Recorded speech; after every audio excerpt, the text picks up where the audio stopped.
Good evening, everyone. I'm going to call this meeting to order on September 25th, 2018. And if we'll start with a roll call, please. Commissioner Abraham? Present. Commissioner Holland? Present. Commissioner Rhodes? Commissioner Wilson? Present. Mayor Harless? Present. Commissioner Holland, would you lead us in the invocation, please? If you'll stand with us.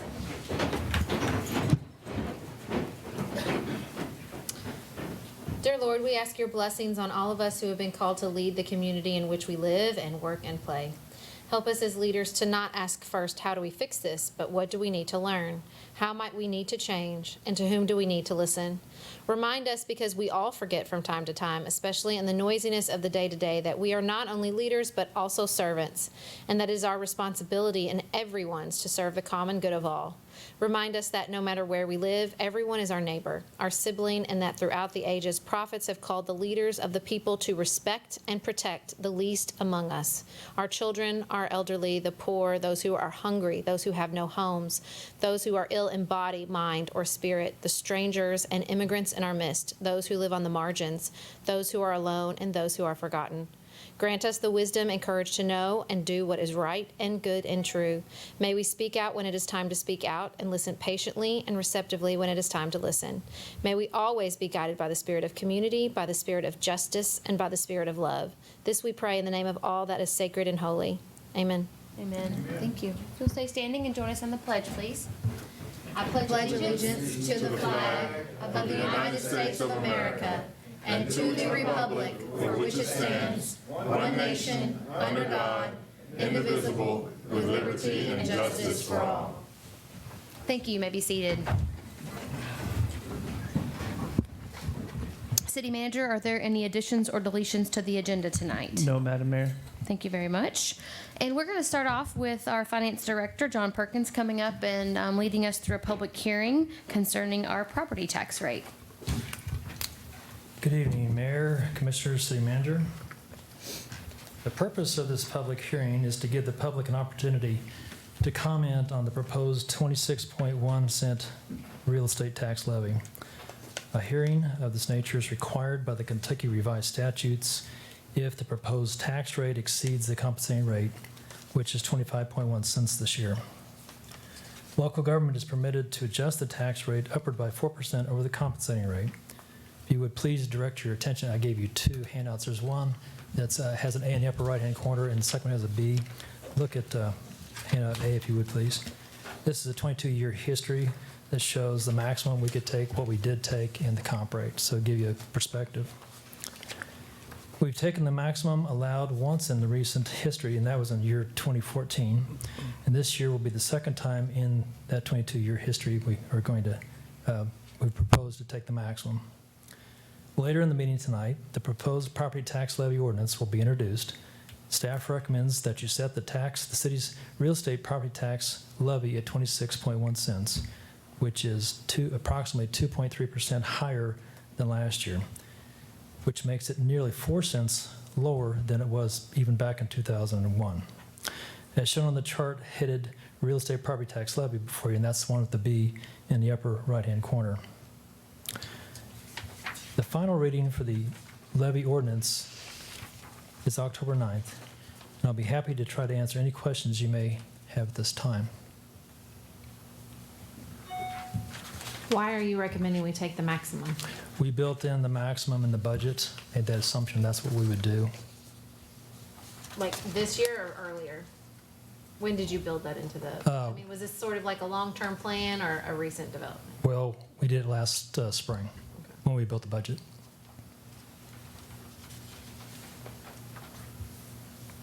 So what would be the impact on a average resident? If your house, well, let's just do it this way. The $100,000 house would be $6 over last year. Total for the year, $6 extra one year. That's correct. Year. Correct.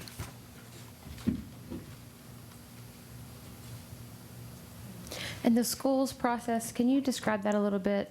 The schools process? To get to their number. I'll tell you what I know, but I'm Yeah, not the that's fine. school. So we collect the school's property tax for them, in the independent school district's area only, which does not cover the entire city, which only covers a small, probably a third of the city now. We don't have anything to do with setting the levy. The city doesn't have that. You have no control over it either. But we are required to collect it for them and remit it to them. Which is why it shows up on our documentation. Exactly. Okay. That basically, in the ordinance, it basically orders us to collect, gives us permission to collect it for them. Okay, thank you. So John, looking at the historical tax levy, it looks like back in 2006, the city was at 30 cents, and then we went down to 27, then 25, and kind of hung out at 25 for a while. Yes. And now we're basically still right at 25, we're just up to 26 cents now, Right, we're at 25 and a half right now. and then going up to 26 under this proposed levy. That's correct. That's correct. And the reason it dropped down like that, you remember back in 5, the payroll tax went up by half a penny. And as a condition of doing that, they also said they would lower the rate simultaneously. And we did that over a few years and locked it in for a long time. Okay. John, sorry, go ahead. So just to recap too, we're looking at basically, it's 2.3% higher than last year. That's correct. Okay. Yes, sir. Do we see any big impact in any of our property tax valuations this year as compared to last year? If you're referring to the tangibles, the answer is no, because most of that was inventory. And we haven't, the city hasn't collected on inventory taxes since, I think it's, I can't remember my literature, it's either 3 or 8, I forget which. We phased it out completely. We haven't collected on inventory since, so that, if inventory goes away, it doesn't affect us on this anyway.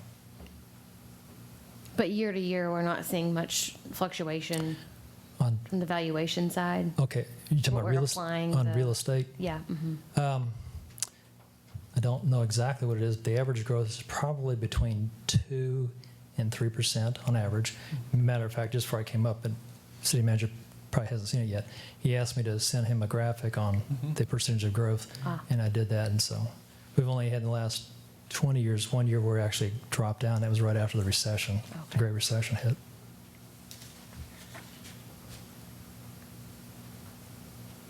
Okay.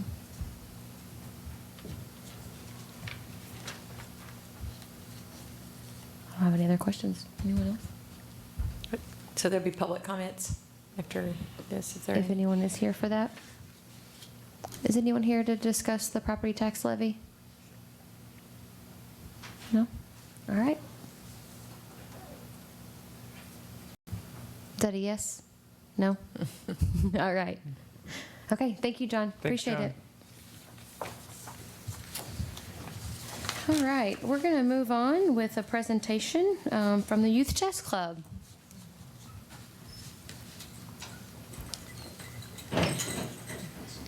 That young man has a lot of medals. I see him out there.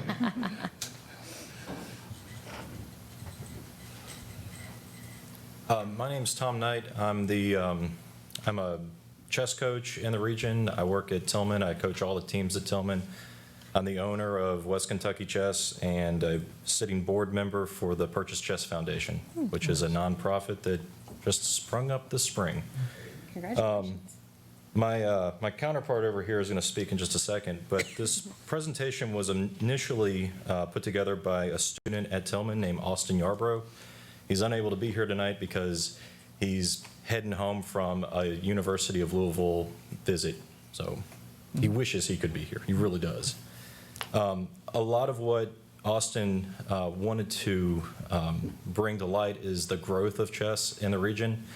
Back like 4 or 5 years ago, there wasn't a single chess team in McCracken County. And now we've got teams that have popped up in McCracken County schools. Almost every school in the city has a team. There's a homeschool team in McCracken County now.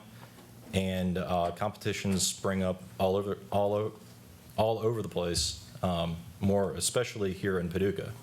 Paducah City hosted the state individual last spring.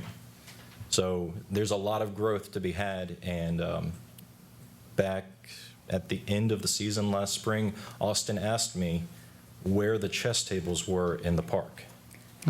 And, I was like, well, surely there's chess tables in the parks. I mean, we've got lots of parks. And And I looked around and I asked my friend Jimmy Patterson. He's an old school chess player that has been doing chess in Paducah for decades, a long, long time. And he's like, I don't think there are any. And even up to about 3 weeks ago, I sent a message to the Parks Department just in case maybe something's popped up, because we've got that new park kind of in Midtown. I can't remember what the name of it is, and maybe there's some there. The health park? Yeah. The Rotary Rock Health and Borough Park. Health. Yeah, I think that's it. And you guys didn't have any. So Austin is not the only person that's interested in this, but we strongly think that that chess tables would be a huge benefit to the community, even as close to like the river. Like the riverfront could definitely do with a set of 4, and all of my chess players out here, wave chess players and parents. Hi. Yeah, wave, yeah. All of us, that would be enough for all of us to play chess. And then if I really felt like I needed to be beaten badly, I could have Owen over here wail on me. But Austin, he did the research. I mean, he found how much the cost of an average chess table and the benches would cost, somewhere between $1,500 and $2,000 for a set. But that's just one set. Like if that's the only thing you were going to buy was one of them, that's about what that would cost. He thinks that it would be super beneficial for the growth of chess in the region. Whenever we do a chess tournament at the state level, or we do a large regional tournament or something like that, that brings hundreds of players and their families to the city. And they come and they play chess. Their parents go and they shop in town. They eat at our restaurants. They partake of all of the entertainment that we have while they're here. And so do anybody else that comes and visits that maybe wants to play chess in our parks. So I do want to let Owen talk because he's a better chess player than me. And he knows the game a lot better than me, and he knows it from a student's point of view that I forgot what that feels like. So Owen, go for it, man. May I please pass out these sheets of paper? Yeah. Okay, I wonder what they looked like. Thank you. Thank you. Thank you.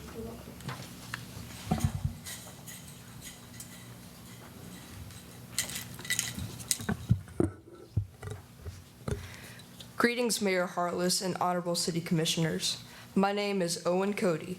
I am a 7th grader in McCracken County at Lonoke Middle School. My father, Jack Cody, taught me to play chess at the age of 5, and 3 years ago he established the chess programs at Lonoke Intermediate and Lonoke Middle due to my interest. He currently has 60 experienced and beginning chess players besides myself in his program. Our Western Kentucky chess community resides in the Quad A region, which covers 36 counties from Wickliffe on the west to Bowling Green on the east, Henderson due north, and Fulton due south. These borders were defined by the Kentucky Chess Association in Louisville, Kentucky. For the past 3 years, Lonoke Intermediate and Lonoke Middle chess clubs have dominated the K-5 and K-8 scholastic chess divisions in our regional competitions, which consist of 7 to 8 tournaments per school year. I am proud to say that we placed 3rd in the state at the 2017 Kentucky Scholastic K-5 Chess Team Tournament and placed 7th and 8th in the state at the 2018 Kentucky Scholastic K-8 Individual Chess Tournament. Additionally, our Lonoke teams have captured the highly coveted Checkmate Cup 2 years in a row. The reason I am emphasizing these accomplishments is to reinforce that our chess community, be it in McCracken County or Paducah City, is constituted of individuals who have the passion for and dedication to a sport that will last a lifetime. The concept is that the City of Paducah provide permanent freestanding outdoor chess tables for individual or team use in a couple of locations, the downtown riverfront and Noble Park.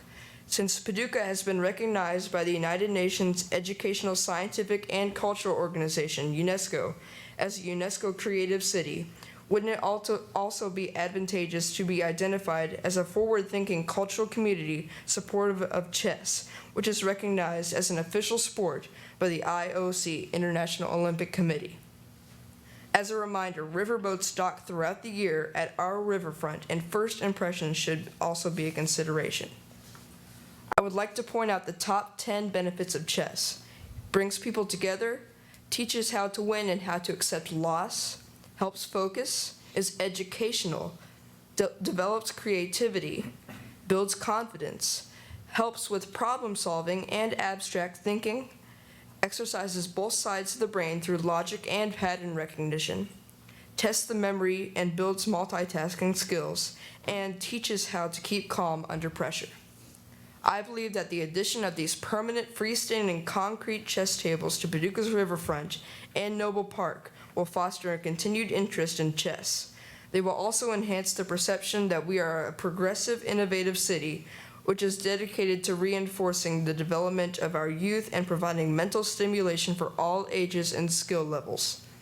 One additional point I would like to make is that many of our chess colleagues at various schools, Murray City, Callaway County, Crittenden County, Fulton County, Davies County, and Hopkinsville, frequent the City of Paducah, and having outdoors facilities to pursue their scholastic pastime, which would be of tremendous benefit. In closing, I want to thank you for your time and for granting me the opportunity to present my request, and would welcome any questions or perhaps a game of chess. If not now, perhaps on one of those tables in the near future. That was great. Thank you so much. Oh, and I'm going to ask you if you'll make sure there's two women sitting in the back of the room.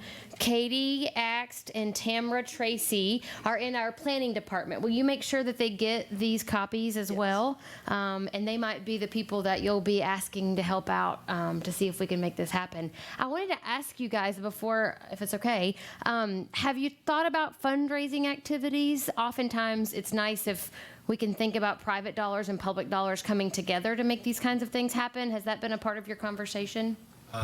Owen and I have not spoken of that, but Austin did bring that up maybe near the end of last school year. And we were kind of playing around with how we could put that together. I don't have any issue with helping out with that. I'm a tournament director for the United States Chess Federation, and we can make that work. Wherever it can happen. Entry fees can pay for can help pay for it, or whatever we need to do. You know what else I thought of is this has Eagle Scout Project written all over That's it. what I wrote on my sheet. Yeah, Eagle Scout I wonder if there's like a good Eagle Scout. I mean, I think that we should definitely, at the very least, and I'm happy to pass this along to Troop 1 because there are always Eagle Scout. I mean, they've been doing giving pantries in parks recently, but I think this would be such a good Eagle Scout project. It's a good community I don't. project. I'll have to ask my husband. He's an Eagle Scout, but like I think that especially like even the bench part, if we could just get the benches from the Eagle Scout and then maybe buy the table, because some of these have benches and some of these have the little round things. But I mean, I also thought like concrete could. I feel like you could pour. I don't know. I don't want to speak to the supply part, but I think this has Eagle Scout Project written all over it. That might be a good partnership as well. You did bring up a good point there. Austin suggested that costs could be drastically reduced by simply allowing a city engineer to design and create tables in-house. So, I mean, we know what a chess table or a chessboard's supposed to look like, and We are a creative community. That's I'm right. sure someone Yeah, could draw that's, that. that's exactly right. Yeah, we might have an artist that already works with concrete or something that's comfortable with it. But yeah. What? Oh, our city engineer says just he's made one volunteered. before. I think I heard a volunteer Yeah. in the audience. yeah. This is a fantastic idea, and you were very well spoken and eloquent. And I will not be playing you with chess because you would slaughter me. But maybe I could learn from you. Maybe I'll take private lessons from you at some point. Absolutely. Any of us? Congratulations on all your awards. It's great to see all Yeah, it's awesome. Thank you. Yeah. Yeah, Austin reached out. He's a senior at Tillman. He reached out to me a few months ago and expressed those very things you were talking about in the letter.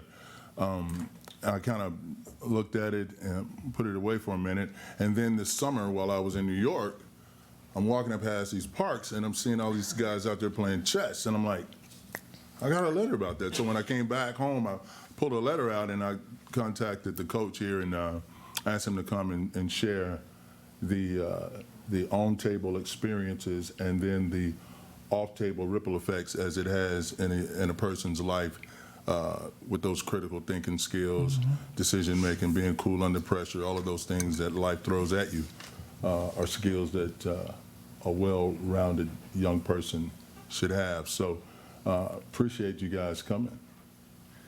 I'd also like to say that Mr. Patterson is a Paducah institution, and hopefully when we have these institutions, it needs to be named the Patterson Chess Park. That's for sure. As my children have learned from him, and he just dedicates his time to a really amazing degree. So. Thank you all for coming. Thank you so much. Appreciate you. Keep a lookout. If you don't hear from us in, a couple months, come back. Come poke us. Yeah, keep poking. Thank you. I'm sorry, Greg Carlton, but you have to follow that. Greg and our You team don't are have any coming up. medals. Where are your medals? Oh, there you go. That's awesome. Good evening, Mayor, Commission, and City Manager. If you don't know him already, but Greg Carlton is here to update the city on our upcoming 2019 health insurance plan. He's got some good news for us, but this is their 20th year working for the city and advising the city on our health insurance and our wellness programs. They've done an excellent job over the years helping the city, and it's really benefited us over these past 8 years because our plan has not went up. So that's a testament not only to Peel and Holland, but to our employees. And I want to also give a credit to our finance department because they are the ones that work those numbers to help us to keep it where it's at. So with that being said, I'm going to introduce Greg Carlton and DJ Story from Peel and Holland. Mayor, City Manager, Commissioners, if I can remember to push the blank screen, we are going to show you a few slides similar to what we've done in the past. Hopefully, John Perkins says we will put you to sleep, but hopefully we can keep it lively enough tonight. Interestingly enough, as Martin said, I look back at my notes and I made my first presentation to the City of Paducah in 1998. Started my career 34 years ago, and so you all have been a big part of that. The average, I did some evaluations, not to digress too far, but that year I presented that the city's average claims cost the prior 5 years had been averaging about $247 per month per member. I'm proud to say that now, nearly 19 years later, the city's cost this year is projected to be just $280. So that's 0.06% per year over those 19 years. So if you can imagine, most employers are dealing with double-digit increases year over year, doubling and tripling a cost. And so the employees, the management team, and the leaders, political leaders, have really done a great job of working with us over the last 20 years to get control of this. So thank you for your work. So tonight, we're going to share an agenda. DJ and I will share, if he hasn't run off from me yet. We're going to share the agenda tonight. So I want to update you briefly. It is great news. We're going to make a recommendation at the end that we hold rates, we hold the allocations for the escrow, we hold allocations toward the funding for employees, and we'll explain how we got to those numbers. I always talk about the historical parts. I'm going to actually transition now, let DJ talk about this slide. We've changed it just slightly, but I think it'll make some sense to you. It is in your packets. Sure. So basically, when we're looking at everything in that middle line where the dollar symbol is on the bar chart that we're looking at there, everything above that line is basically net expense to the city. So that's net expense of claims paid, administrative paid, plan expenses in the orange bar is the net expense that JSA incurs towards the city. Everything below that line are claims that are paid out or costs that are paid out, but they're paid by another party. So the darker blue at the bottom is paid by employee premiums. The lighter blue is what's paid in from JSA. The green is what would be paid due to our insurance. So when we have large claims that come in and the insurance pays for those claimants, we have that reinsurance that helps pay those claims. So you can see in 2012, we had some of those high claimants that occurred. We had those claims expenses, but our insurance were the ones that ended up paying that. So if we're looking at the green bar, as you see, there's less of those. That 12 was a bad year, but then there's less of those as we've gone on. That's a positive thing and helps our insurance costs be low because the insurance carrier's not having to pay out for those large claimants. Looking down below the green bar, the light blue, one thing to notice is that how much the JSA expense, what they're paying into the city versus the orange of what we're paying out. That's been a positive effect. And a positive for the city as well, because that's a positive loss ratio for us as well. It's worth noting as well that the amount that JSA is paying is a good deal for them because we measure that versus the marketplace and what they can get from a fully insured or in the market perspective, and this is a better buy for their organization as well. So it's a win-win for everybody involved. And then the other thing I'll point out as well is the darker blue, the employee premiums over the course of these 6 years or 7 years that are displayed in this chart. Very little difference in the amount of cost the employees are paying. Actually, no difference in what the allocation has been during that time frame. However, just changes in census or if someone's on employee or employee family, things of that nature would account for those adjustments in costs. Any questions on this slide?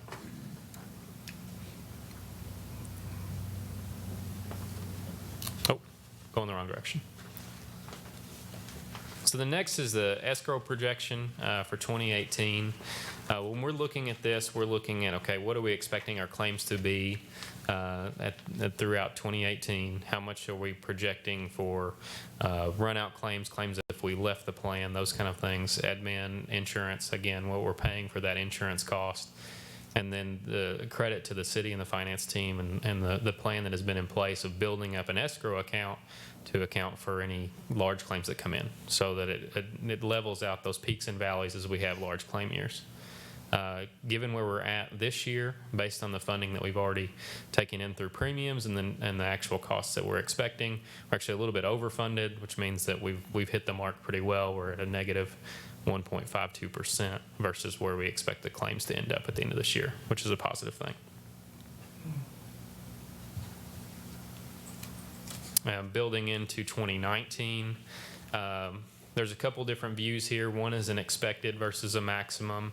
This is where the underwriters are going to expect that we're going to come in as far as a claims projection versus what if we have a ton of claims and we have a lot of things that hit the fan, so to speak, then that, where our worst case scenario is. Given that where we're at as far as expected and given our escrow, we'd be coming in less than 0.5% and change for this upcoming year, what the underwriter is expecting us to have, which means that we're going to, as we move through this presentation, recommend that there will be no change to the cost allocation and premiums to employees. Given a worst case scenario, we'd be at a 21% change as far as to keep our funding the exact same of what it is. The positive news is we have that healthy escrow balance so that if we had that bad year, we could absorb that, still have a healthy escrow to start to build up for the following year. Are we contributing to the escrow ongoing, even in years like this? Yes. Okay, it's just a steady state contribution, okay. Yeah. So that allocation is what kind of contributes into that. So versus the claims and the admin costs that are actually paid. So given where we're at in 2018 at a negative 1.52%, basically that amount is kind of building into that escrow. Any questions on that? Any questions on that slide?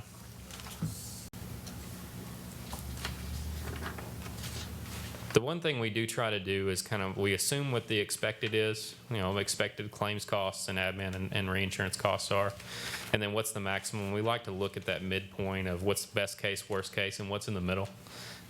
Even at the midpoint, we'd be at a less than 11% change from where we're at today. But again, we have that healthy escrow balance that helps us there.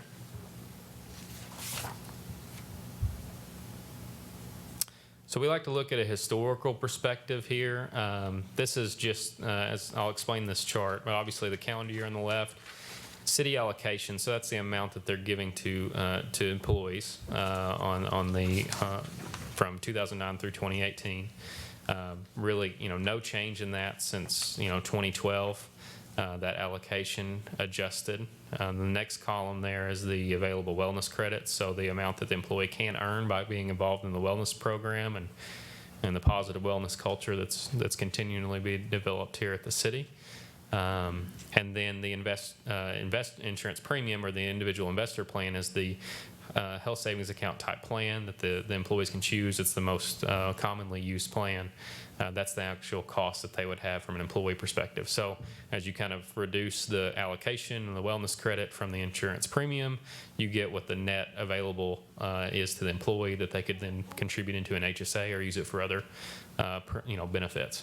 That allocation, or that net available, hasn't changed or hasn't been negative since 2012 as well. So again, to Greg's point, what a positive move. I mean, when the insurance industry in a whole and private industry as a whole has seen multiple increases, your employees have gained because they haven't gone, their premiums haven't changed, their allocations haven't changed in that amount of time. Given that, we would recommend, in the situation we're in now, that we'd recommend that stay the same again for 2019. Of course, if we had a lot of claims or things that came in, then we could obviously evaluate. If we ate into that escrow account, then we can evaluate if we need to make adjustments. But as it's a healthy situation right now, we would recommend that remain the same for 2019 as well. Any questions there?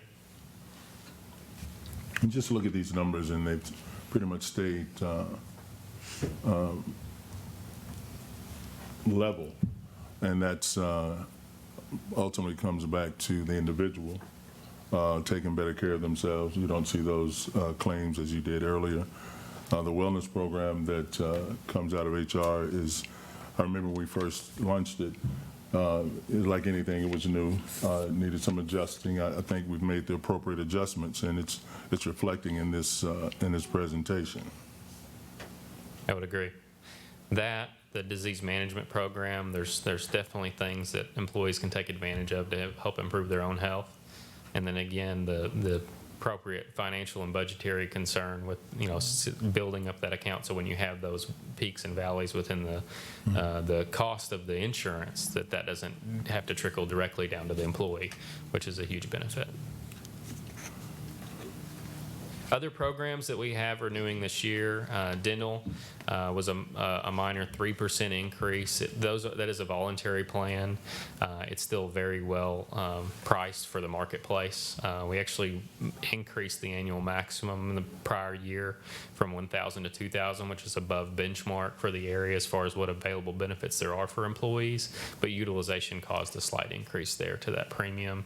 It's less than $1 when you average it out for an employee cost on a monthly basis, but a slight increase there. Vision's a 3.5% increase. It's pennies on the dollar when you're looking at it, because it's such a small premium in general. It's a voluntary program as well. HRAs, no changes. Wellness, no changes in regards to the way the program's facilitated at all. We continually work with the HR and management team to see if there's anything we can do to enhance that, or add additional education sessions, or increase that awareness for programs. And then Century Health, which is a new name, but it was formerly known as Edumedics. That's your disease management program. That's the one that helps with anyone that has diabetes, high cholesterol, high blood pressure, and kind of more engaged nurse to help with those conditions.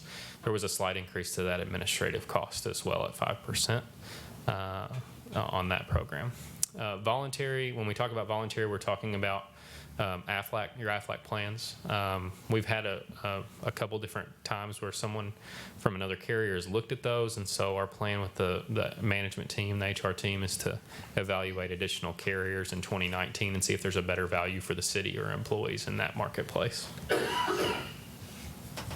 have a question. I think Yes. I asked this last year, but maybe I still didn't understand it. How can we have an increased administrative cost for the wellness program and not see it hit our premiums? Those are separated out, I'm assuming? Two separate accounts. Yeah. Okay. So, but from the bottom line, from the city's budget perspective, we will see that increase, just not to the employee. But it's 5% of 50,000 or so. Okay, so small. Very small. Okay. Compared to over $3 million for the health fund. Okay, thanks. Yeah, lots of zeros and that decimate in the right direction. And we get reports from that team at Century Health on the clinical values, the improvement we're seeing with people that are engaged with that program. So we're seeing results, and the fact that people that get engaged help reduce the overall claims cost for those folks and help reduce the likelihood of those large ticket claims that could happen. And I think their pricing now is more appropriate because it's actually scaled depending on their success ratio. So the more people they get in the program, the more they are able to collect as a percentage of the total. Okay. So if they don't get as many people, they don't get as much money. Nice. So just to recap, our recommendations would be to hold existing rates and allocations, monitor claims in escrow just to make sure that we're not eating into that escrow if we need to make adjustments down the road. But just we meet with the HR and the finance team on a monthly basis to check numbers and see where we're at. So we're very involved there. Renew any insure and service agreements, like the agreements that would be with Anthem and the reinsurance in that regard. Continue the Century Health or the care management program. Continue to reinforce our well-being culture, which obviously that's a key factor here at the city. And one thing that we mentioned in the insurance committee meeting is that it shouldn't be lost that the wellness allocation, the amount that someone can earn, the robustness of the program is pretty unique, especially in this area for the city. And so it's kudos to the investment and the development of that with this team, because not everyone has the ability to earn that much as far as some premium incentives by doing healthy behaviors and getting healthier. So that's a kudos to the city. And then Plan Source is a benefit administration tool. It helps with just administrative costs and administrative error, helps the HR team facilitate the open enrollment process and make sure everything's getting to the carriers correctly. So that would be ongoing. And then review those voluntary providers in the upcoming year. Great. Any more questions? Great job.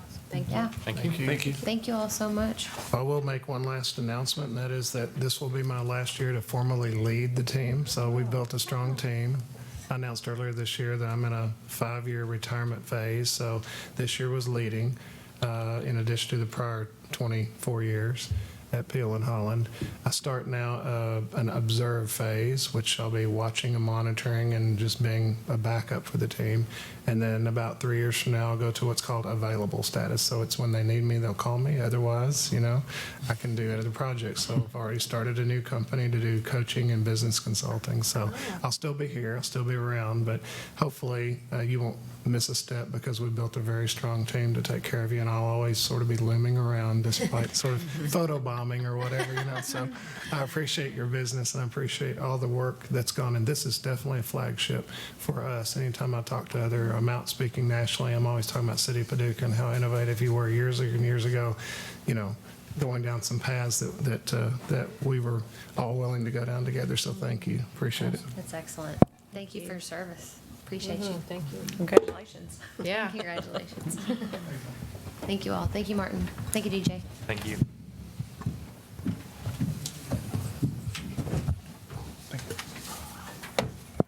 All right.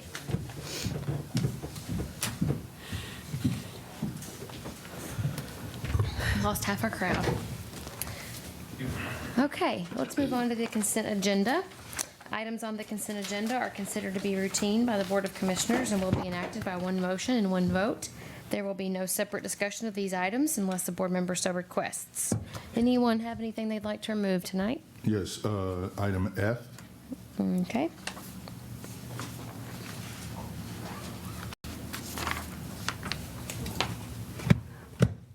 All right, with that, City Clerk, if you don't mind reading the items recommended for approval. Minutes for the September 10th, 2018 City Commission meeting.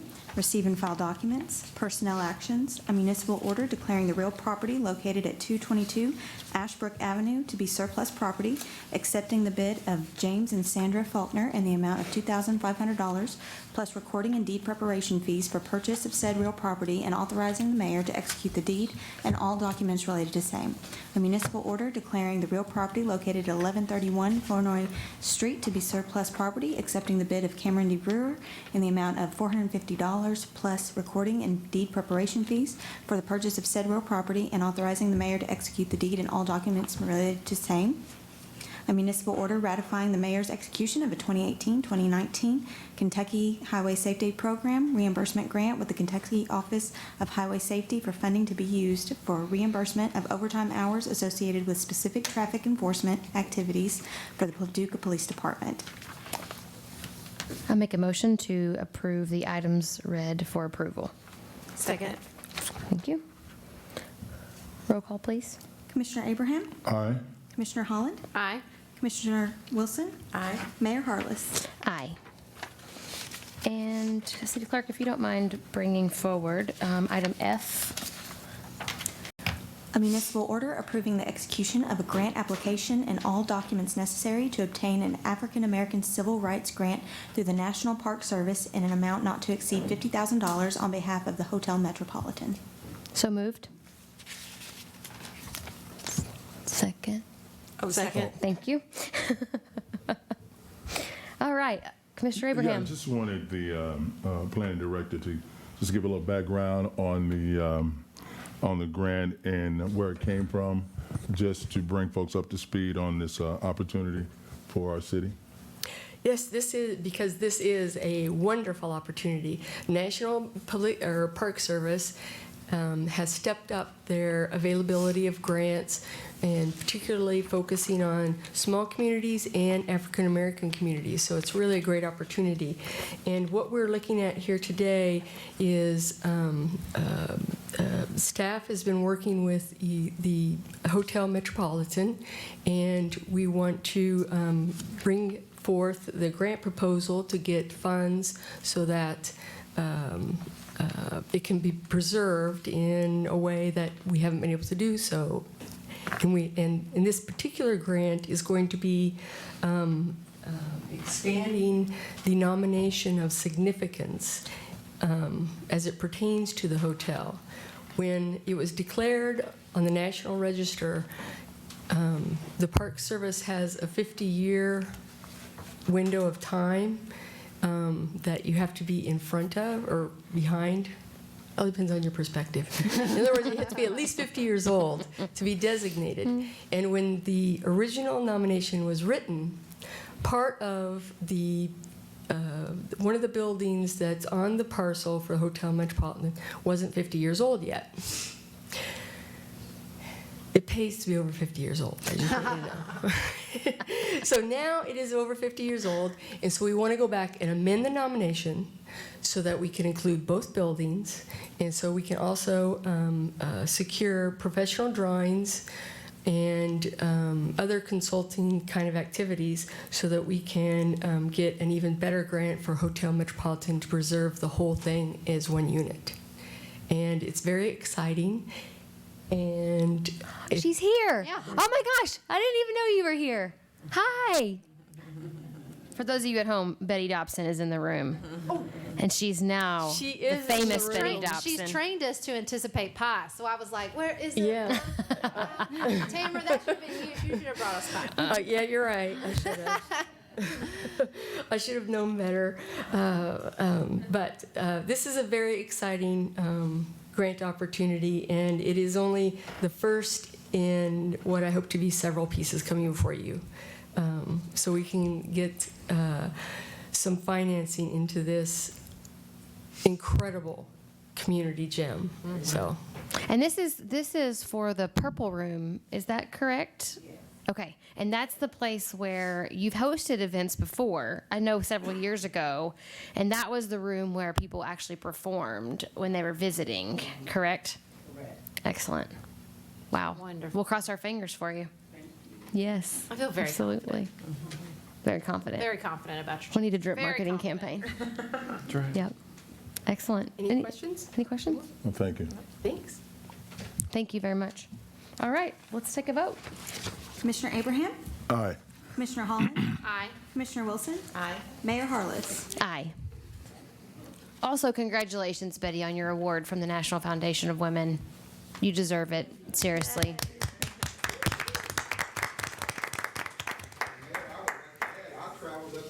I I was about to call you out. I knew that you went. But that Sally Beam, mainly it was mostly women that was there, but.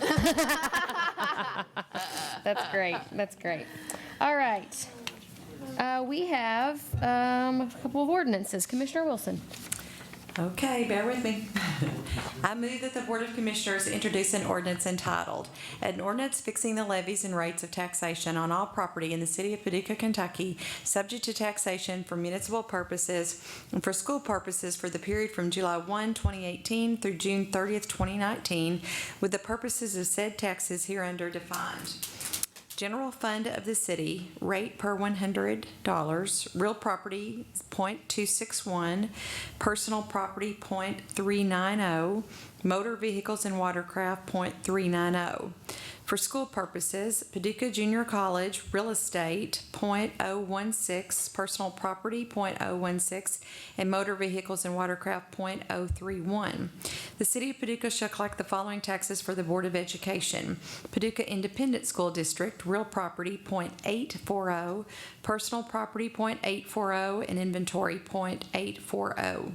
Total tax rate per 100 for real property 1.117, total tax rate per 100 for personal property 1.246, total tax rate per 100 for inventory .0840, and total tax rate 100 for motor vehicle and watercraft .421. Property taxes levied herein shall be due and payable in the following manner.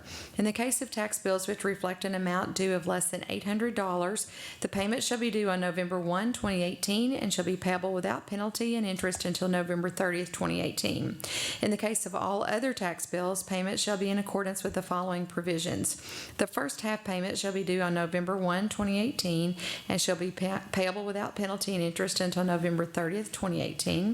The second half payment shall be due on February 1, 2019, and shall be payable without penalty and interest until February 28, 2019. Second. Questions, comments? Anything? No? All right. Commissioner Holland? I move that the Board of Commissioners introduce an ordinance entitled, "An Ordinance Providing for the Closing of a Portion of DAV Drive, Green Street between 1616 and 1700 Irvin Cobb Drive, north of Chamberlain Avenue, and authorizing the mayor to execute all documents relating to the same." This ordinance is summarized as follows: that the City of Paducah hereby authorize the closing of a portion of DAV Drive, also known as Green Street, and authorizes the mayor to execute all documents necessary to complete the transfer of the property to the property owners in or abutting the public ways to be closed. Second. Mayor Commission, this particular application occurs over on the south side of town as you're going down the Beltline Highway, as you just pass Broad or Brown Street. I don't remember which one it is, but it's on the right-hand side. There's Sea Oil is over there in that area, and this is just a dead-end right-of-way, and the applicant actually owns both sides of this roadway and serves only his business. So we don't see any reason for them not to have the full use of that property. Any comments, questions? Thank you very much. All right, Mr. City Manager. Thank you, Madam Mayor. Just want to, I don't need to remind the board, you're aware of it, but we do have barbecue on the river this week. And I want to give kudos to the city team, the Public Works Department, Parks Department, of course, planning, police, and fire. They've all been actively engaged making preparations for the event. It looks like we're going to be in good hands. I'm looking forward to it myself. It'll be my first one, so I'm looking forward to that. And then also to let the commission know that we will hopefully have our first report back to the commission on the progress we're making on our strategic plan, action steps. The directors are supposed to be submitting a report to me by the end of the month, and I'll get that report out to you guys about 10 days later. That's it. Thank you. Any comments from the commission? Anyone? Yes, I have a large one. Okay. A large comment? Yeah. Regarding, we talk about being transparent, making sure everybody knows what's going on. And I want to briefly talk about the Keaton issue. Back in December, myself, well-documented Commissioner Barton and Scott Wathen, along with then Sheriff Hayden, attended a meeting in Frankfurt with Secretary Tilly and Commissioner Edwin and Frankfurt. It's been well documented about the things that's going on over there. The guys coming and going, stealing cars, doing all those type of things. So much so that we passed an emergency ordinance to let those guys know that we weren't going to just sit by and let that happen. During that time, the issues has continued, even to date. I wrote a letter to be sent, registered mail to Secretary Tilly about the lack of communication and help coming from his Department of Corrections. The original letter was sent August 19th. The last correspondence I had with my colleagues up here was the 31st of August, after where I requested that letter be sent and a copy to copy the governor. I pretty much assumed that it happened. I have continued to speak with state representatives. Just recently had a meeting with a supervisor at Keaton, along with our police chief, also the sheriff and a couple of deputies there, along with deputy jailer. And I forwarded all of that to you guys. Just want to make sure that everybody knows what's going on. Also forwarded the letter that What did you forward? I didn't get anything. I didn't get anything. I forwarded to the city manager. Yeah, I received it, yes. Okay. Okay. Just so you guys will know what's going on. I have continued to meet with state reps about this issue. Talked to several people, numerous people that live in the neighborhood, wanting to know the status of it. I get an email from the mayor this afternoon that it's on your desk, and I'm like, okay. I had spoken to the city manager. I had sent an email also to Ms. Birdsong wanting to know, had we gotten any kind of correspondence from Frankfurt informing us that they've received our letter. I spoke with the city manager to ask if we had gotten anything. He said no. And still have not. Still have not. Well, you're not going to get any response from my letter because it's on your desk. And what I'm asking is, where might you get that authority to hold up my letter that I sent to Frankfurt as a commissioner of the City of Paducah, that's part of a board, a city manager form of government, where the only difference that you have in me is that you run our meetings, and in cases of emergency, the governor will come by your office. So explain to me how you hijacked my letter. Well, with all due respect, I definitely did not hijack your letter. Did you send it? It has not been sent. And why is that? You've known about that for about 6 weeks. That has not been That sent. it hasn't been? I have not had any correspondence from you that you had not. We talked about that. There was a correspondence with the city manager, and he sent out a letter to you guys, letting you know what I was doing.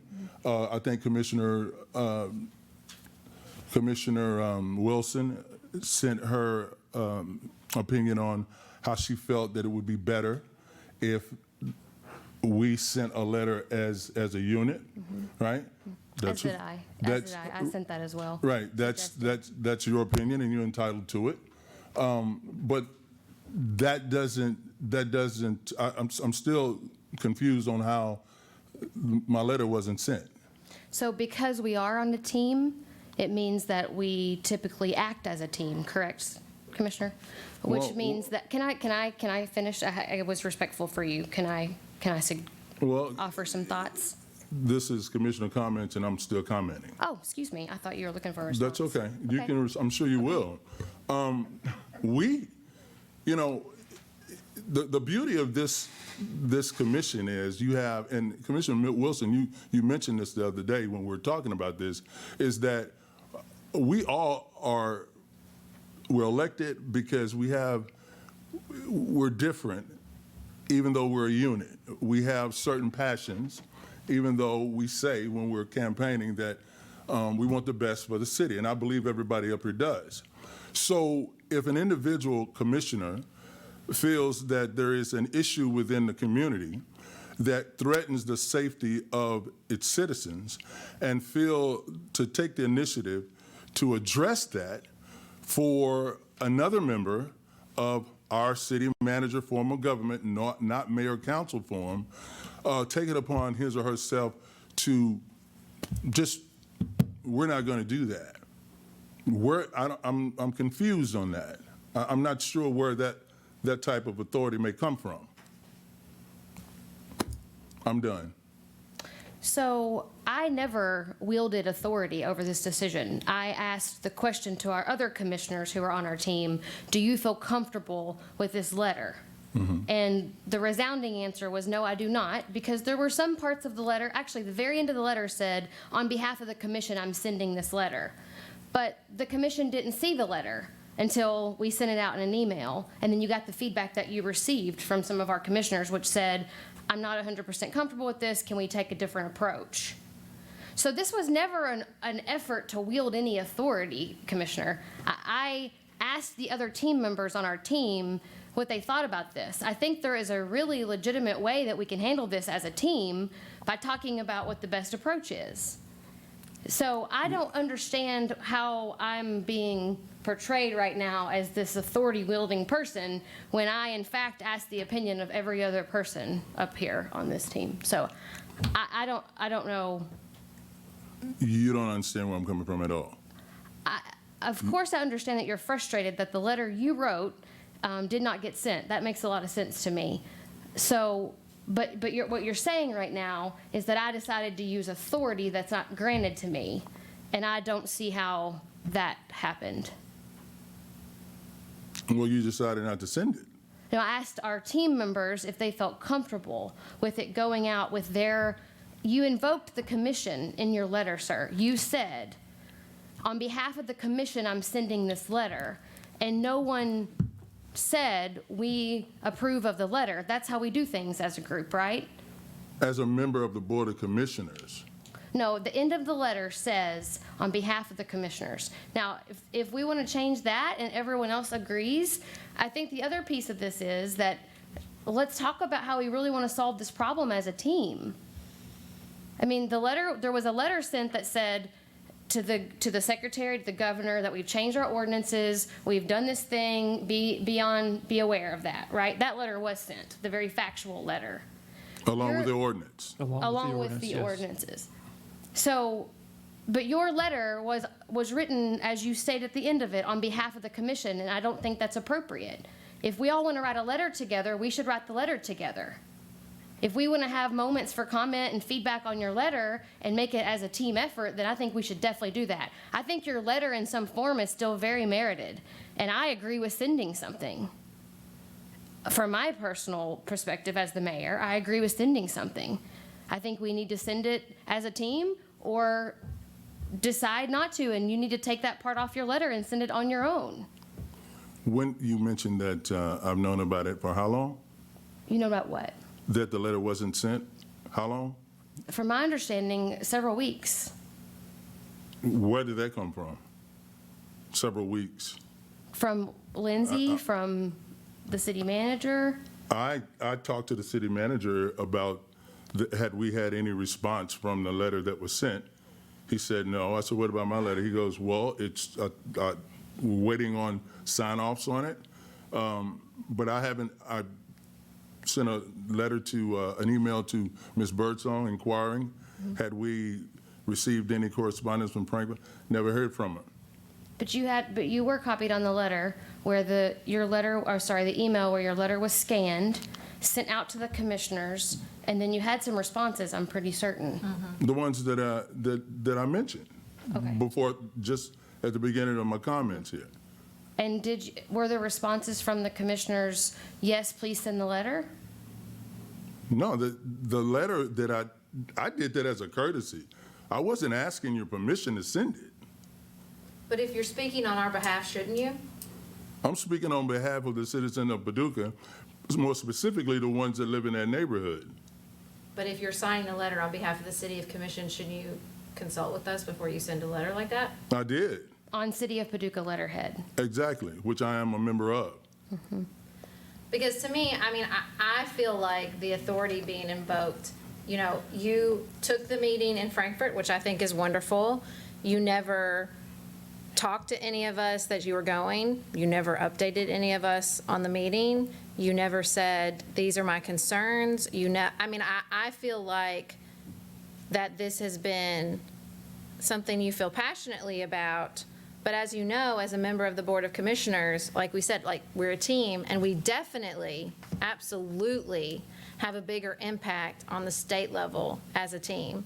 But, you know, from my own perspective, I thought, wow, this is really important to him. I should look into this and talk to people. But you never called any of us and said, hey, let's talk about what I'm finding out. It was just, you know, this is what I'm doing, and sign on. And then after having conversations with other people at the meeting in Frankfurt, there was a much different outcome presented to us, that the state has been responsive, that the state did do what they said they were going to do at that meeting in Frankfurt. And that's when I became uncomfortable with presenting a letter on the behalf of the entire Board of Commissioners saying you're not doing what you're supposed to, when there are other people who went to the meeting in Frankfurt that said the state has held up their end of the bargain and the state has done what they said they were going to do. But you never called. You never said, hey, these are my concerns. Let's talk about this. When you know, Commissioner Rhodes had some very strong concerns with the letter. So I know you know there was exchanges about the letter. And I made those exchanges with Commissioner Rhodes. The information that I got unsolicited from several people in the community, professional people, when I got them, I forwarded them to the city manager. Now, if you didn't get those, I'm not the one you need to talk to. I did that so that everybody would know what I was finding out. Isn't that what you do? So you got the information in front of you. If you have comments about it, you think, whoa, wait a minute, what's this? Fine. And as far as the state's concerned, the meeting that I attended in the sheriff's office, that place continues to be very dangerous in that neighborhood. So, hey, we want to get folks down here to talk about it. But the meeting at the state was not arguing with the state about whether or not that situation is dangerous or there's a problem with this particular house or in this neighborhood. I don't think the state's arguing that point. From my understanding, the meeting in Frankfurt was, we would like you to do these list of things, and the state said absolutely, and then they did them.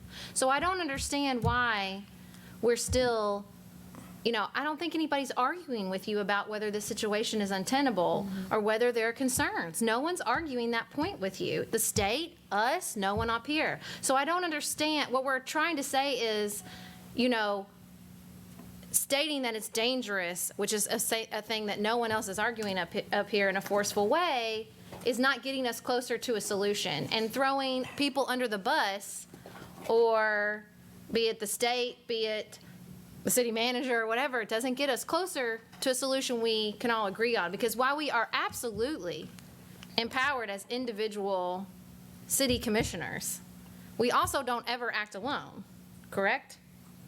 Beyond just advocating and talking to the people in our community, which is very important, and talking up here. But to say, I can go, despite the discomfort of the other members of the city commissioners, to the state and accuse the state of certain things, I think is concerning. I think that is a concern. Well, apparently you didn't read the letter very well. I wasn't accusing the state of anything except the facility here in Paducah. It's terrible. And it's not just me saying that, it's documented. But again, no one's arguing that case. No one is disagreeing with you on that. The meeting that I attended in Frankfurt, you're right, it was about, okay, this is what we want done. Okay, we're going to do those things. Okay, so when you look at what's going on over there presently, those concerns are still, there are several of those concerns are still out there, not have been taken care of. And so here we are, The state has a terrible problem of overcrowding inmates. They're looking to move these people from point A to point B. The meeting that I attended with Chief Barnhill, I said, what would disqualify a parolee from participating in this program? He goes, what do you mean? So, I don't know. Drugs? Would drugs be a deterrent? Would get them kicked out? His response was, well, how much? I'm like, oh, is there an acceptable level? So these things are happening. They're continuing to happening. And we talk about things up here all the time that's uncomfortable. We knew that when we jumped in the fishbowl. That's what it is. This particular situation here will continue to be uncomfortable. The people that live in that neighborhood will continue to be uncomfortable until that building, that facility is gone. So, again, No one, particularly me, is arguing with you that there's a problem with our prisons and our criminal justice system. Believe me, I would never argue that this situation is working. My problem is the idea that as leaders of this community that recognizes a problem that affects our neighborhood, I just don't think it is I don't know the word I want, creative or community-minded or thoughtful approach to just say, get rid of it. And I don't know if that's even an option. Of course it is. It's an option. It's been here 25 years. And it's not enhancing the neighborhood. Do you think that our job is to walk through neighborhoods and shut down businesses we don't think are enhancing the neighborhood? Oh, this is not just any business. No, I don't, but we have to have legal authority to do things. We're not talking about doing anything illegal. Okay, Can I, oh, go ahead. Can I jump in? Go ahead. Commissioner Abraham, Commissioner Holland, beginning the conversation, we talked about a letter being sent, not being sent. I think that's been established that letter has now been under review, and we're trying to figure out the best way to handle that. The other letter that was sent grabbed the ordinance that was passed by this body. We did send it to the state. They've been given notice. We have not received receipt of the certified mail yet, but I'm sure it's coming. But that document puts in place what Commissioner Abraham's talking about. Now we have this legal process started, and we can follow that and pursue that based upon the direction of legal counsel that was provided to this body. And that's the letter that contains the ordinance, right? Yes, and the ordinance though is where we're going to get our ability, our authority to proceed down the path that we need to go. They've been put on notice, and we've now are going to hold them accountable for what's going on to come in the future.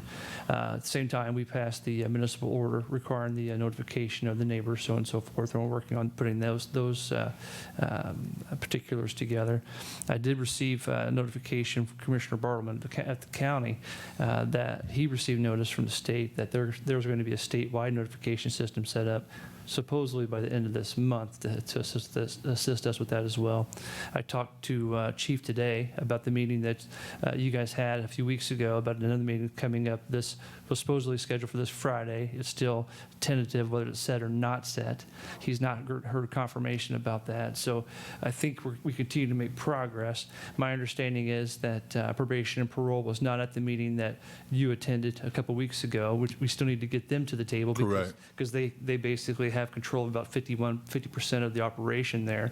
And as we've spoke, 56 inmates. Yeah, after our last conversation, you said that the people were not present who need to be present at the meeting. So we need to have that meeting to get them there. So I think we're making progress.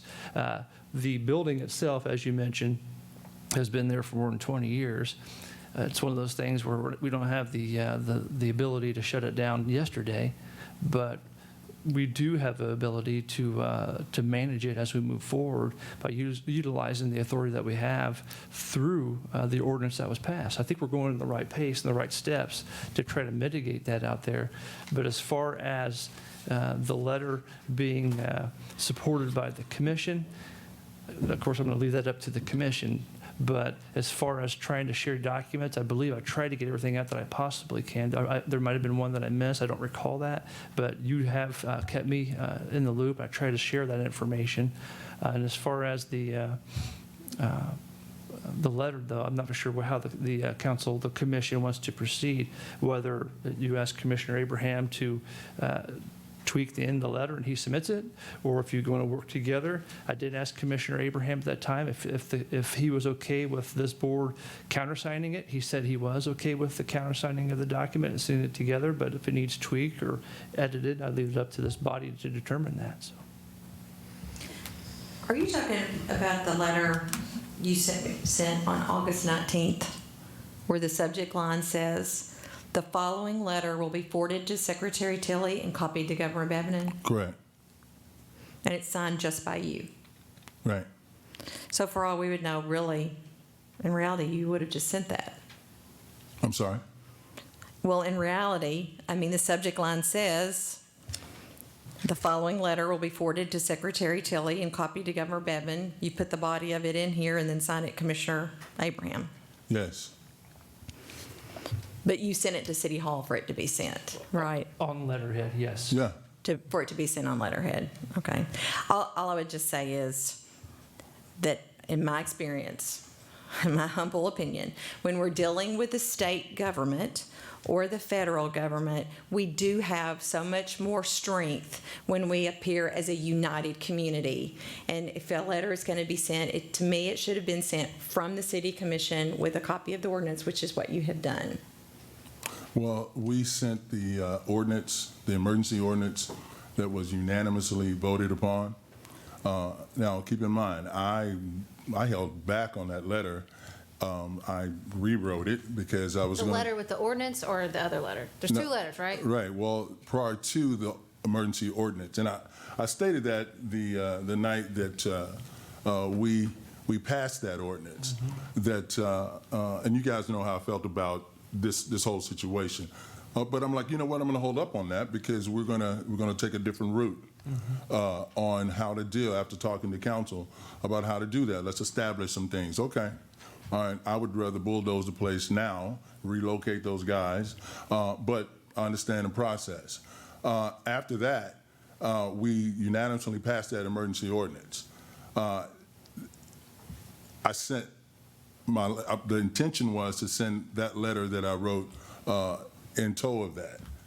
So there was nothing in that letter that this is obviously opinion, I reckon, but there was nothing in that ordinance that wasn't true, that wasn't factual. It gave a clear picture of the urgency. State government moves extremely slow. City Hall moves slow. State government moves even slower. Meanwhile, you have individuals keeping their head on a swivel when they go out in their neighborhood and surrounding neighborhoods. So the urgency, it's still there. It will be there until it's not there. So if these guys want to come down and we want to have a powwow right here and talk about it, nothing's really going to change. They will tell us things we already know. We'll tell Keaton stats that they already know. Are you not happy with the state's response? I take it because they put on hold sending anybody else, and then we have somebody coming now. But they did what you asked, which was suspend sending anybody new. Correct? No, that Keaton is bed driven. If there's an empty bed and there's an available person to fill that bed, I they're going to believe get that the it. state did not communicate to you that they would put it on hold. They haven't put it on hold. I was communicating something different. That's okay. That's all right. We'll see how it works out. Commissioner, would you be open to possibly redrafting that letter that includes the invitation to set up some kind of meeting so that we can understand the ins and outs? I think that this is a good example of how this body works well. So thank you for your leadership in stepping in and starting this conversation months and months and months ago. I think that at the end of the line, though, when it comes to 4 other people making decisions, and which we've already followed your lead on in past 2 ordinances, kind of blindly in some ways, because we don't know all the details of what the state has done and hasn't done. Obviously, there's some discrepancies here.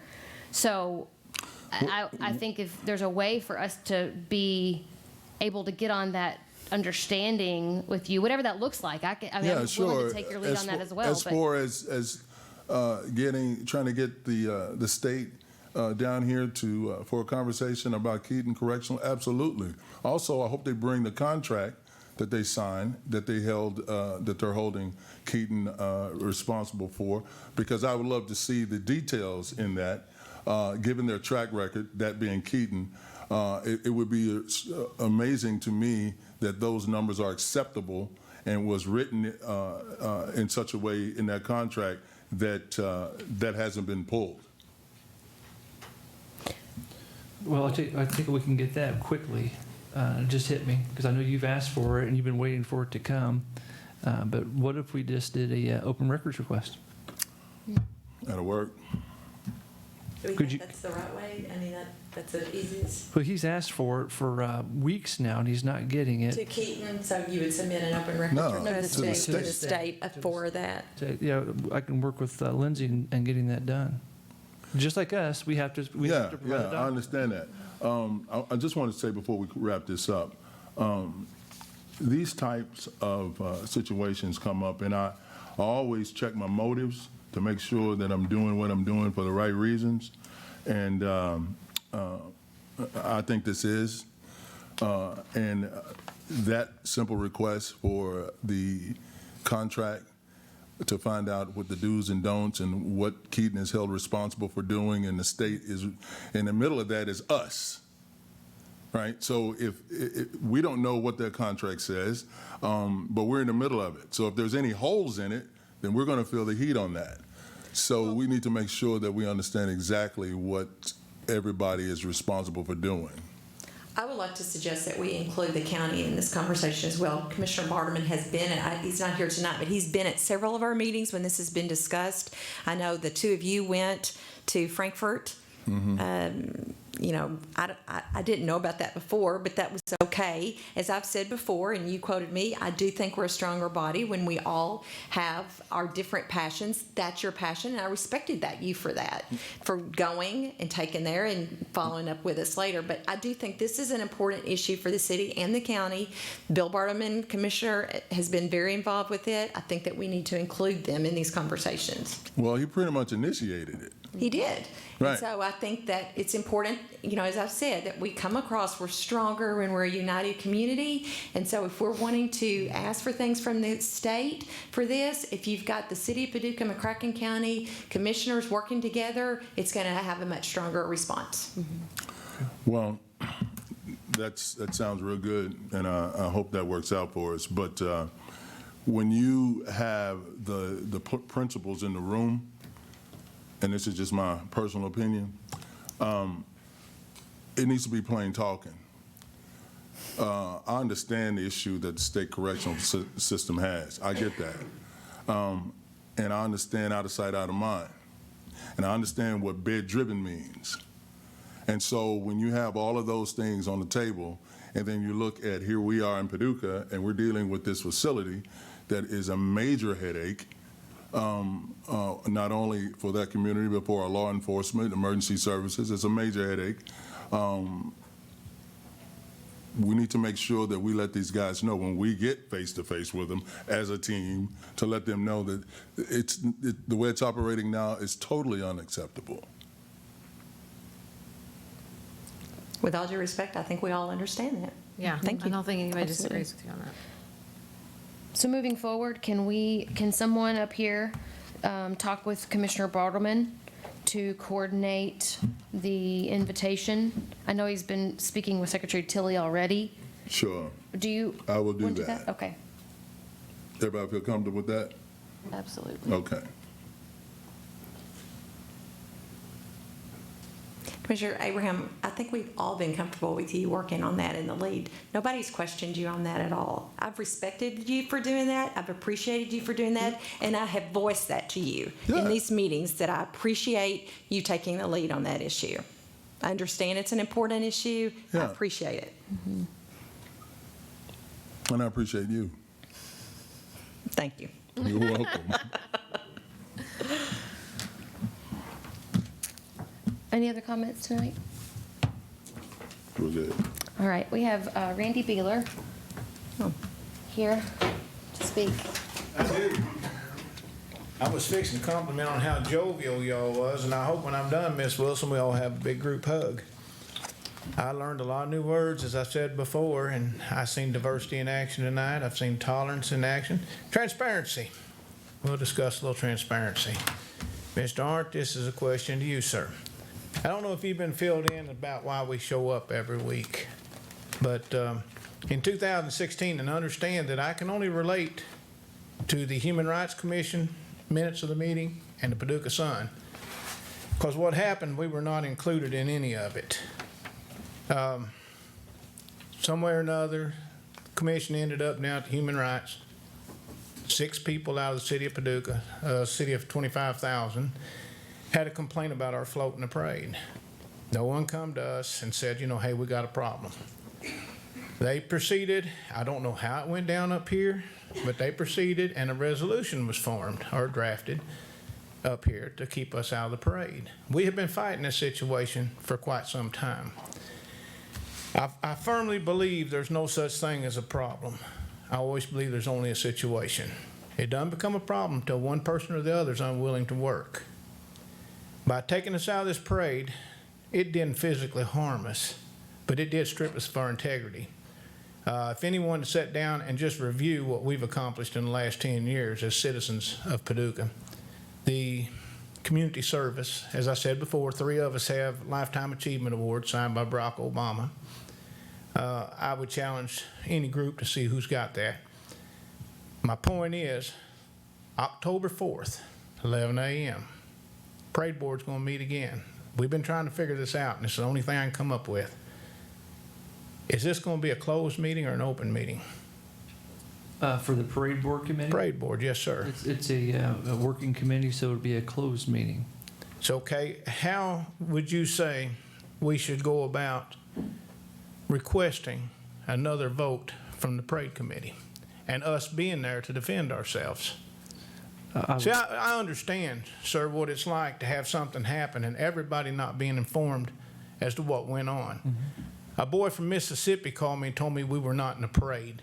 Now, that's pretty bad in your own little town.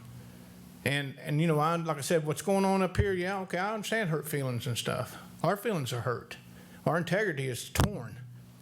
My youngest daughter was standing in a situation the other day where a very uppity type woman referred to me as a feminine product and a rear end.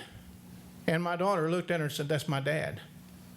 She'd been watching me and you over here with our conversation. By the way, Sarah, I did appreciate you texting me the other night, and it's clear me and you're in different galaxies.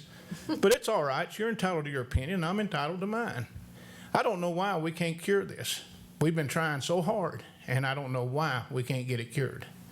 It's give and take. We're willing to give, but nobody else is. We would like to be at this meeting, and we would like to have them vote again. Is that a way to resolve it? Mr. Thompson told me if I could get Mr. Abraham to make a motion and somebody second it. I didn't ask the other day, Ms. Wilson, would you second that motion? I don't think that's for discussion here today. Well, I know that's pretty simple. There's just transparency. I mean, nobody's going to second it. I know what y'all feel like. I know you feel like you can't step back, but we can step back. We can sit down and figure this out to where it's not going to hurt anybody. We don't want to embarrass the city commission. If we did, we'd be throwing stones. We don't do that. But we want our integrity back. We want people to look at us and think we're still good guys. We are good guys. And what about this meeting? What do you suggest? I've already answered you once. It's a closed meeting. It's a closed meeting. So how do we get into an open meeting? This is the open meeting. No, I'm talking about the parade board.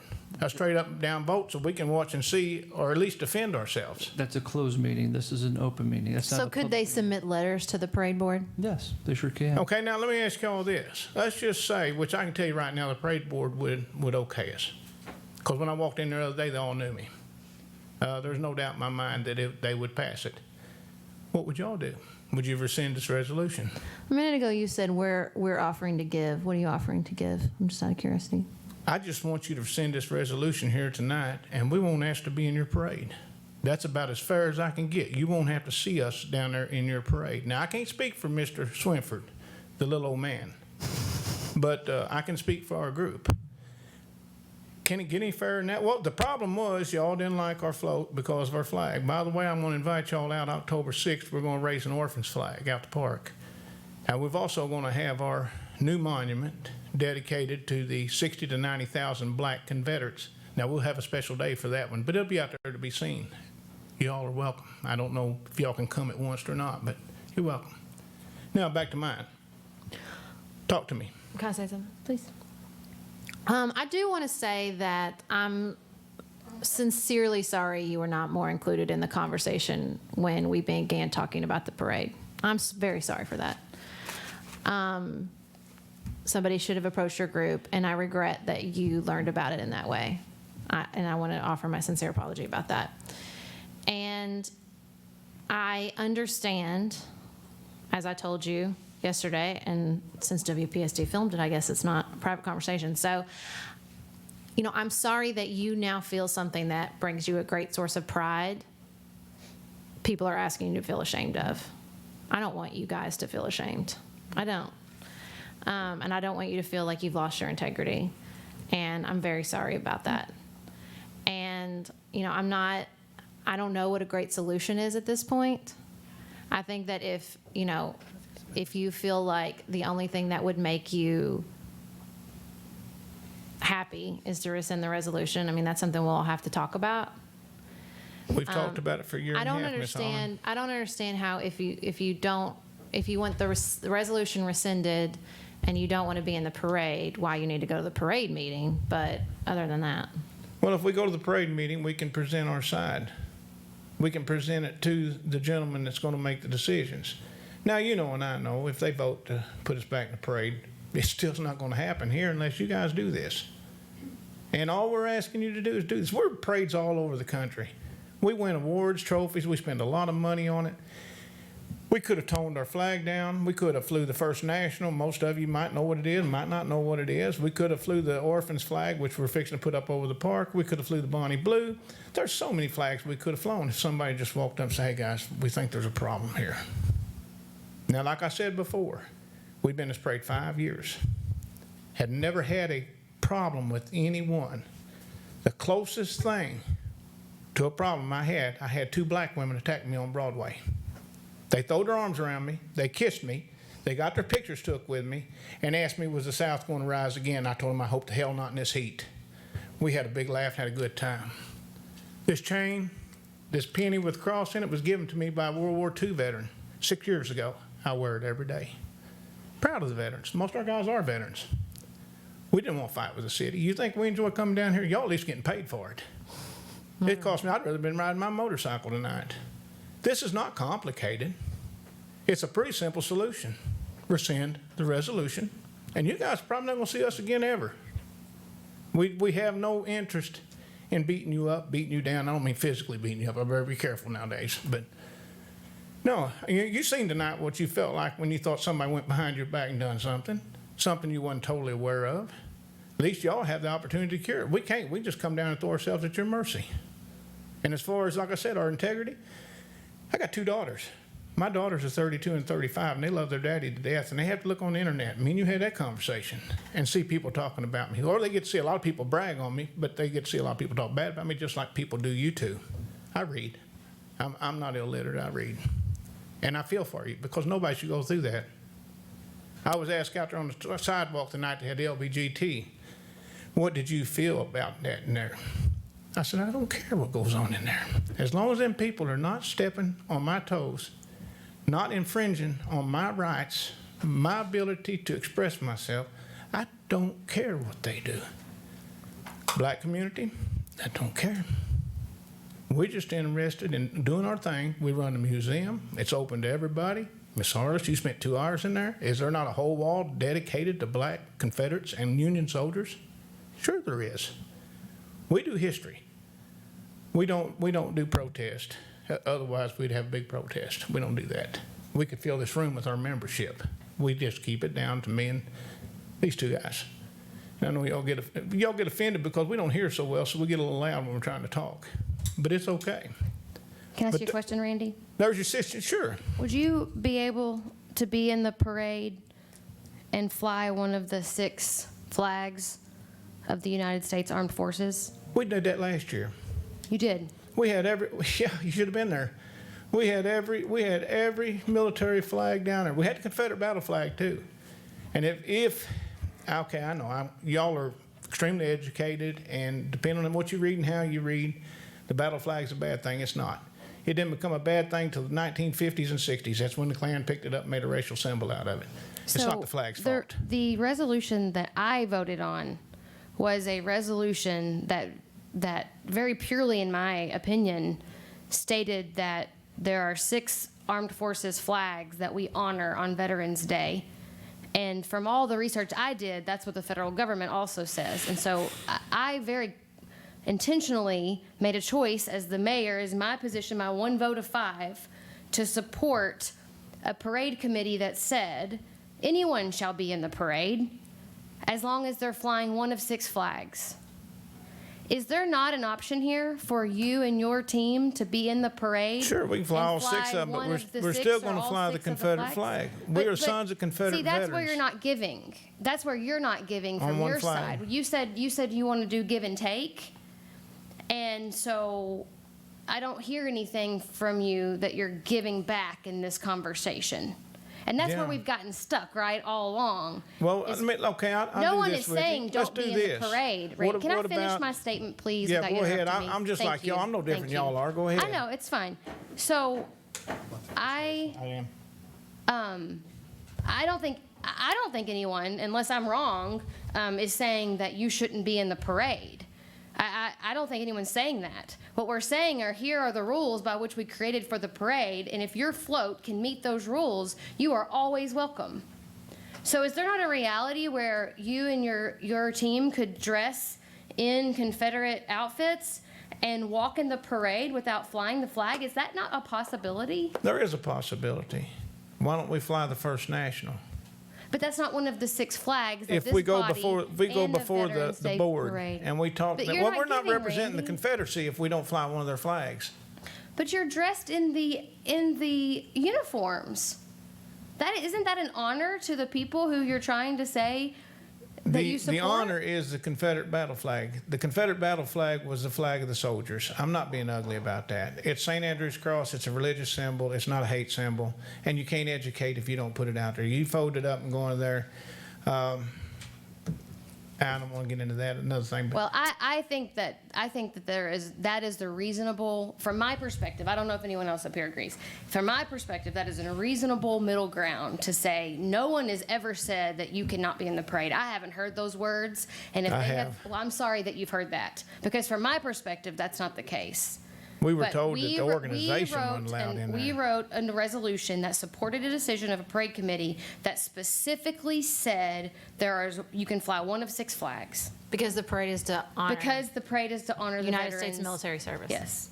So I think it sounds like you have a few options. You can write letters to the parade committee for the October 4th meeting. Okay, and what we if can they keep vote seeing to you put us here. back in it? Then where do we go from there?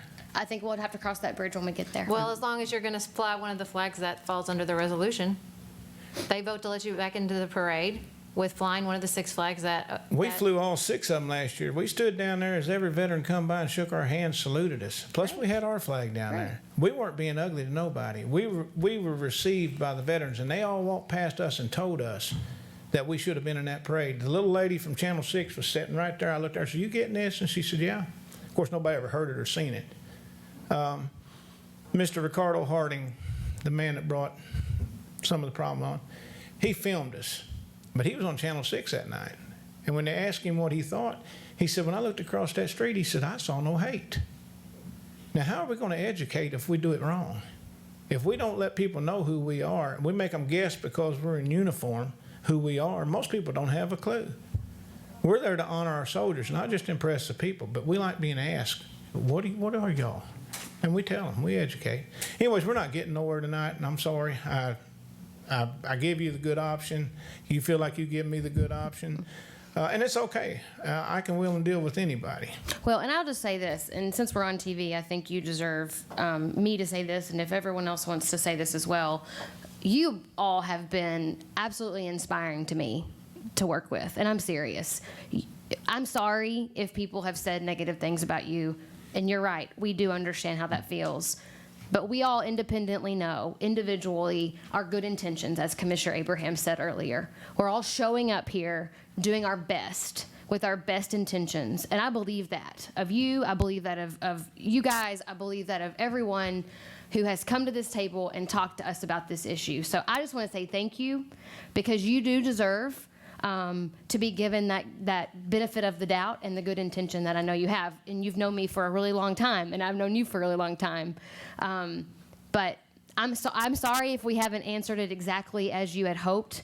But I think that there are options on the table now, and actually that's further than we've ever gotten with you being at that podium. So Well, see, I'm maybe going to we can go one start there. step further. Like I said, if we talk to the parade committee and they say that it's okay to fly the First National looks like the U.S. flag.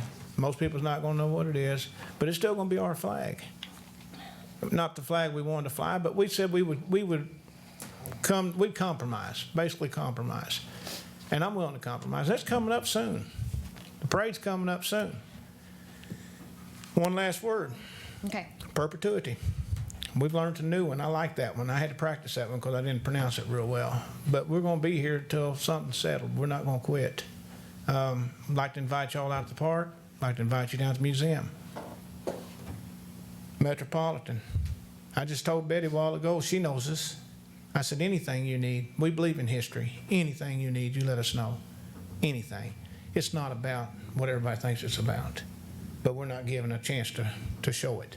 We come in here and we have some words with y'all. Some of them are good, some of them are bad. By the way, Miss Holland, everybody thought you was giving me a thrashing over there. You're going to have to learn to talk without your hands. All right, Randy. It's good. Thank I'm you. done. Appreciate you. Have a good night. Sure. I do want to say, Mr. Wheeler, I have never, and I don't believe any of the rest of us have, ever questioned your personal integrity. Thank you. I still don't like being called a woman or a woman. I didn't call you that. No. And you know, I didn't, none of us called you that. And I have not, I have never questioned your integrity, and that's what I want you to leave here I'm trying to with. figure out the best way to say that, and that's all I can come up with. It wasn't that. I don't even know what you meant. You're going to have to write that out for me again. Yeah, you don't want to see it. All right. I'm going to make a motion to adjourn. Second. All in favor? Aye. Aye. Meeting adjourned. Thank you all.